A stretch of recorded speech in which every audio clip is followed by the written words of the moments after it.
Building muscle with calisthenics? Some say it's impossible, others swear it's all you need. But what does the science say? Is it better to bench press 100 kilos or lift your own body like a machine? Today, we're breaking myths, exposing uncomfortable truths, and giving you the answer no one dares to tell you. When someone says, "I want to build muscle," the first thing most people think is, go to the gym. It's almost automatic. But what if that wasn't the only way? What if I told you there's another path, older, more natural, and maybe even more powerful? Today, we're facing two philosophies, two worlds. The modern gym with its machines, split routines, and rigid structures, versus calisthenics, an ancestral system where the only weight you use is your own body. Let's start with the approach. In the gym, the work is usually analytical. You train by parts, chest one day, back the next, then biceps, triceps, legs. Everything separated, everything measured. The goal is clear: hypertrophy, size, aesthetics. You isolate a muscle to make it grow. And yes, it works. But then a question appears. How functional is that isolated muscle? How well does it connect with the rest of the body? Does it actually serve a purpose outside the mirror? Now look at calisthenics. Here you don't train muscles, you train movements. Push-ups, pull-ups, planks, muscle-ups. Each one involves a network of muscles working together. You can't do a proper pull-up without engaging your core, back, biceps, and even your legs. It's a completely integrated approach. The body as a unit, not as separate parts. And beyond the method, there's the philosophy behind it. The gym comes from classic bodybuilding: sculpted bodies, perfect proportions, measured volume. Every exercise has a visual purpose. Meanwhile, calisthenics comes from the training of warriors, soldiers, functional athletes. It was born to prepare the body to endure, move, adapt, not to pose, to survive. So here's the real question. Do you want big muscles or capable muscles? Are you more interested in how they look or what they can do? Because that difference changes everything. Both paths have value. The gym gives you control, structure, volume. Calisthenics gives you integration, mobility, body control. But this isn't about which one is better. It's about which one fits your goal and your reality. And to answer that, we need to go deeper. Because what truly separates these methods is how they develop strength. Who wins when it's brute force versus total control? When we talk about strength, not everyone is talking about the same thing. Some people think of lifting a 150-kilo barbell off the ground. Others think of holding a planche for 20 seconds without shaking. But which of those represents true strength? And which one translates better to real life? In the gym, progression is direct, almost mathematical. If today you bench 60 kilos and in 2 weeks 70, you're stronger. Period. This is called absolute strength. Your ability to move an external load that keeps getting heavier. The system is built for that. You can increase weight, reps, volume. Everything is measurable. It works. And it works extremely well, especially for beginners. But in calisthenics, the story changes. You can't increase the weight. Your body weighs the same. What changes is the difficulty of the movement. You go from regular push-ups to diamond to archer push-ups until you reach one-arm push-ups. In pull-ups, from regular grip to muscle-ups or front levers. This is relative strength, your ability to control your own body against gravity. And even without plates or dumbbells, there's nothing easy about it. So, which one is better? Depends. For legs, the gym has a clear advantage. Progressive overload in squats, deadlifts, or leg press lets you develop maximum strength fast and measurably. In calisthenics, even a pistol squat has limitations. Can you progress? Yes, but to the same level as a heavy barbell squat? Not really. Now, for upper body, calisthenics is brutal. Moves like the planche, handstand push-up, or front lever demand strength, balance, control, constant tension. Many gym lifters bragging about their numbers can't hold a 5-second planche. Here's the interesting part.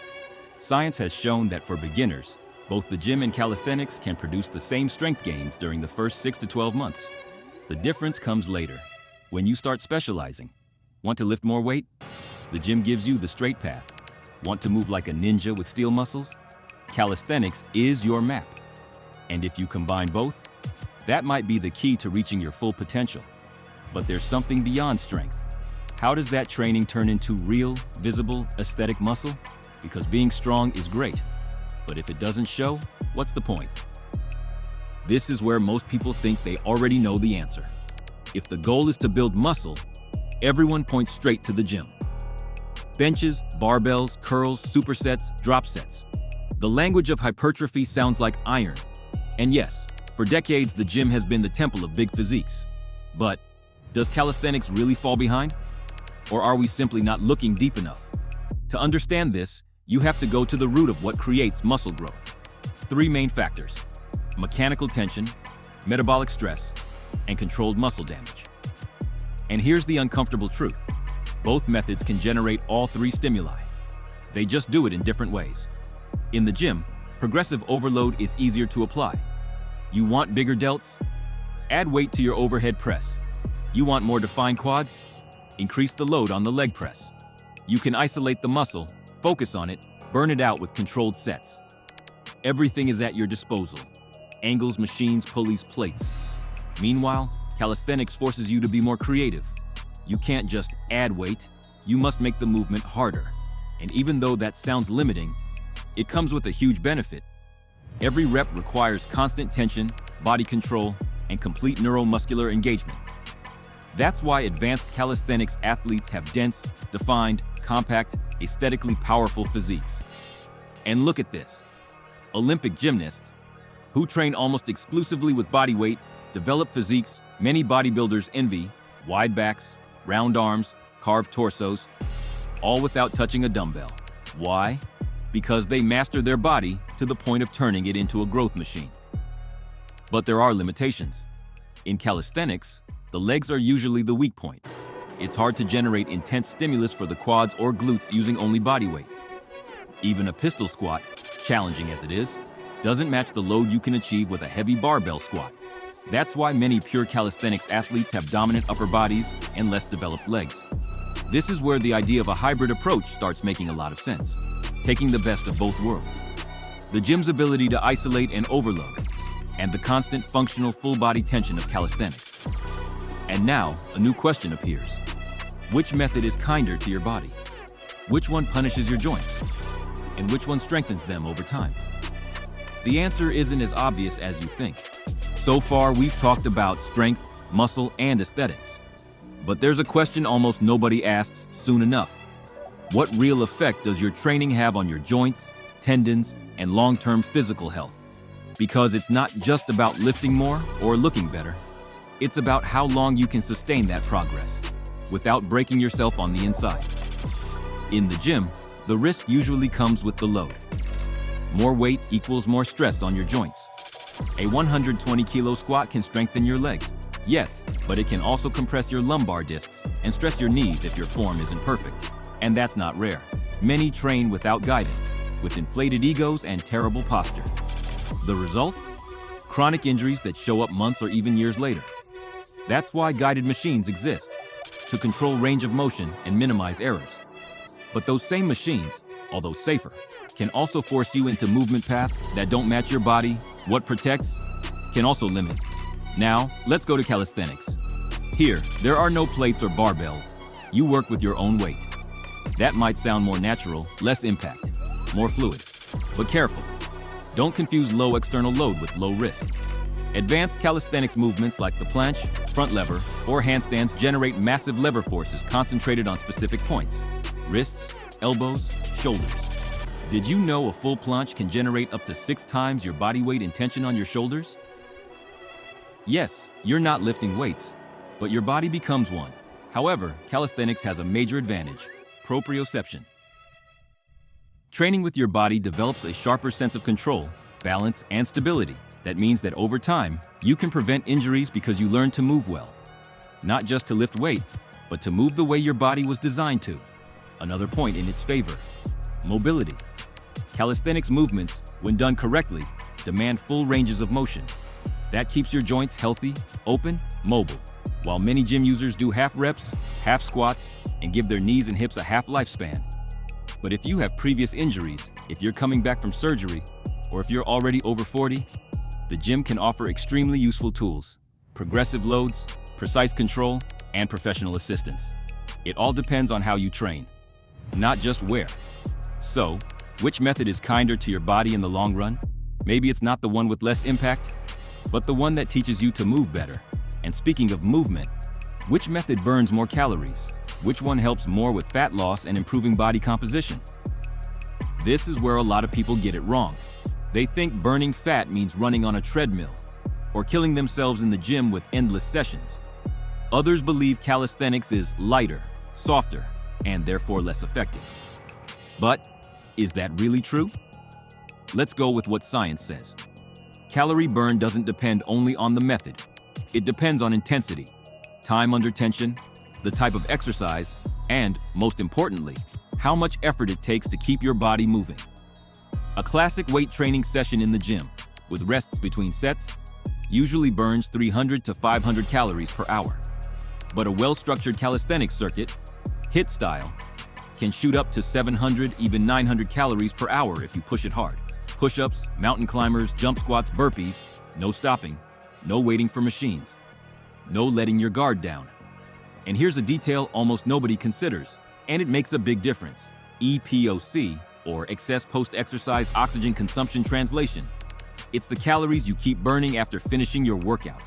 And guess which type of routines raise it the most? Exactly, high-intensity ones, which you can do in both calisthenics and gym training if you know how to structure them. But in the end, what matters isn't how many calories you burn today. What truly counts is how many times you can repeat it per week, for months. And that's where something more powerful than intensity comes in. Adherence. Do you like training alone, at home, without distractions? Calisthenics is perfect. Prefer an environment with weights, mirrors, machines, and people pushing you? Then the gym might be your best ally, because the most effective method is the one you don't abandon, and nobody burns more calories than the person who doesn't quit. Of course, fat loss also depends on what you eat, how you sleep, and the stress you manage. Not even the best gym or the most intense calisthenics routine can compensate for bad nutrition or a chaotic lifestyle. So, which is better for losing weight? Maybe the right question isn't which method burns more, but which one keeps you consistent? Now then, if we talk about money, time, schedule, which method fits better into your real life? Motivation is important, sure, but there's a barrier that often kills even the best intentions. Access, time, money, distance, schedules. Who has the advantage here? Gym or calisthenics? Going to the gym requires a monthly investment. Not just money, but time. Driving there, finding parking, waiting for machines. For some, that's part of the ritual. For others, it's just one more obstacle stopping them from training. On the other hand, calisthenics can be done anywhere. At home, in a park, in a room with a pull-up bar on the door. Your body is your equipment, and that has enormous value, especially if you have tight schedules or a limited budget. Want to invest a bit more? A few bands, a pull-up bar, maybe some rings. With less than the cost of 3 months of gym fees, you can set up your own functional training space. And there's another factor, schedule flexibility. Many gyms have restricted hours, but your body doesn't close at 10 p.m. With calisthenics, you train whenever you want. At dawn, after work, at midnight if that's your vibe. Now, that doesn't mean the gym is an unnecessary luxury. It has its advantages. A controlled environment. No rain, no cold, no extreme heat equipment designed for people with specific needs. And one more thing, professional assistance. Many gyms offer trainers, personalized routines, follow-up. That can be vital for beginners or anyone who needs guidance. So, which is more convenient? Paying a monthly membership or training for free at home? The truth is, the best system is the one that adapts to your lifestyle, not the other way around.